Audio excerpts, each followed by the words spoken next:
Topics in Math 1.5 Part 3, Other Types of Equations. All right, as we start solving these, let's keep in mind what values couldn't work for our domain. So remember, if you have a denominator, you need to set that denominator equal to 0. So if I want to figure out the domain, before I even jump into solving it, what can't x be? X cannot be 0.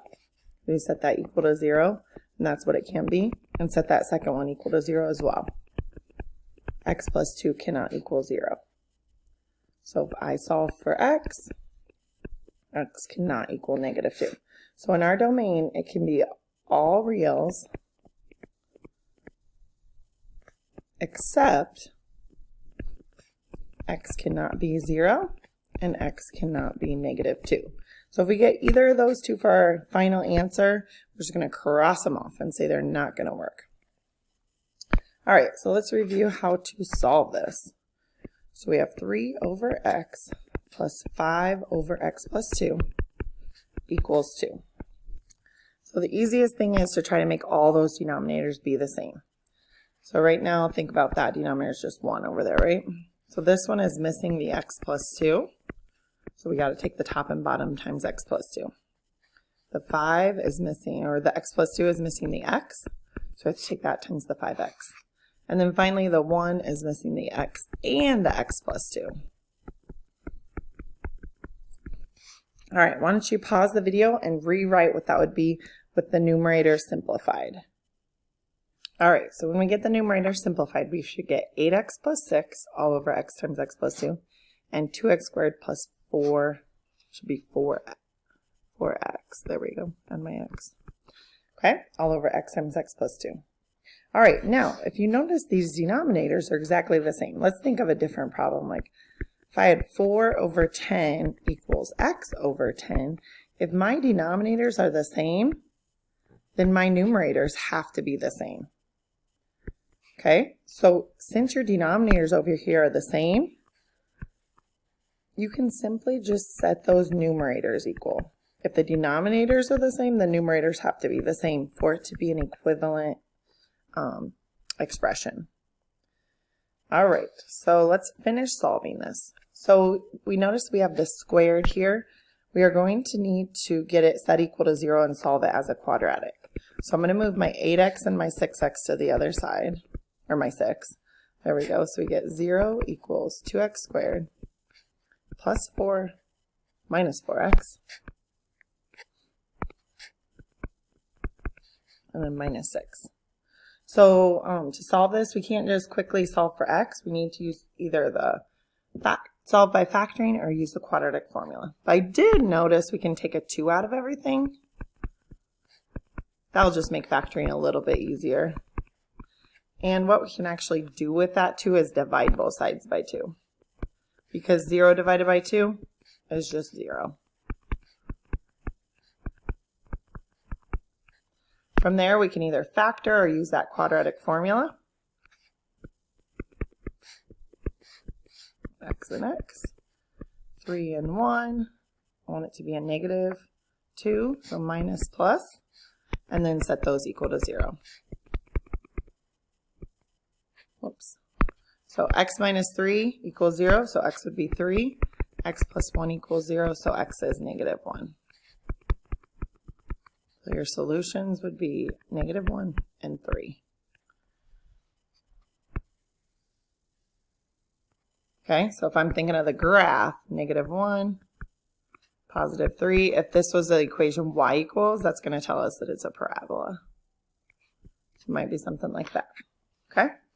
All right, let's look at that second one. So again, we're going to go back to thinking about that domain right away. So remember, the values under the radical to be a real solution, real number solution, have to be greater than or equal to 0. So if I subtract my 2, we get negative x is greater than or equal to negative 2. Divide both sides by negative 1. Don't forget, when you divide by a negative, you have to flip that sign. So we want x to be less than or equal to 2. So the domain would be x is less than or equal to 2, or any value from negative infinity to 2. Okay, negative infinity to 2 would be okay.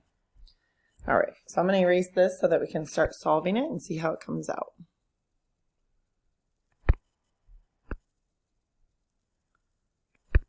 There we go.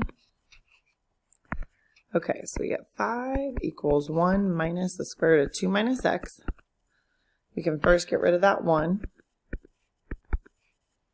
We get 4 equals negative square root of 2 minus x. Divide both sides by negative 1, so we've got to isolate that radical. That's like a 1 right there. So we get negative 4 equals the square root of 2 minus x. We can square both sides. So if I square both sides, this is really like in parentheses if it's under the radical. And then we can subtract the 2. And finally divide by negative 1.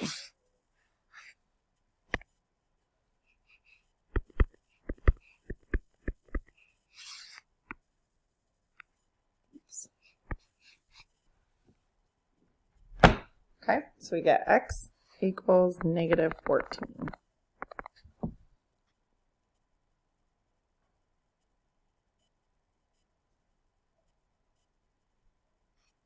All right, let's go to the next one. So this one, we can put this over 1 and think of multiplying, like getting those denominators are the same. Or since we don't have any plus signs like between our fractions, we could just cross multiply. So we can take 1 times x minus 3 and then equals 4 times 3x plus 2. We got x minus 3 equals 12x plus 8.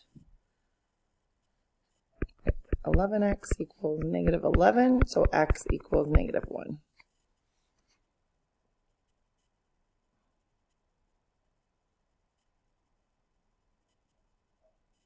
All right, let's try the next one.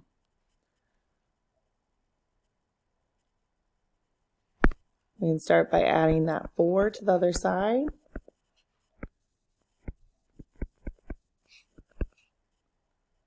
That'll be 6. Then we can square both sides.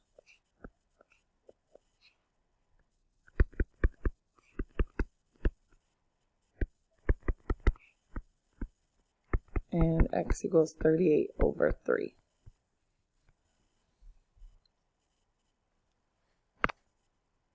All right, absolute value. For absolute value, you have to do case 1 or case 2, if you remember this from algebra or algebra 2. So this one is already ready to go because the absolute value is already isolated, but on number 6, we'll have to isolate the absolute value. We can go 2x minus 5 equals 3. 2x minus 5 equals negative 3. So 2x equals 8. X equals 4. And over here, if we add 5, 2x equals 2, so x equals 1. Okay, so if you want to check it, you can put 1 in. 2 times 1 is 2, minus 5 is negative 3, but the absolute value of negative 3 is still positive 3. Okay, for number 6, we need to isolate the absolute value first. So add that 6, and then divide by that 3 before we do our case 1 and case 2.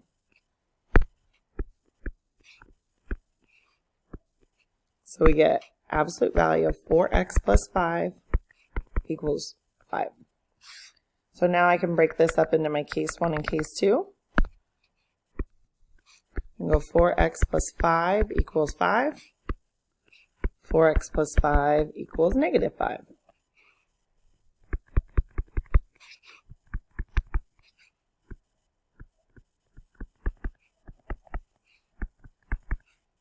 So negative 10/4. Make sure you simplify that to be negative 5 over 2. All right, so you can get started on the 1.5 part 3 homework.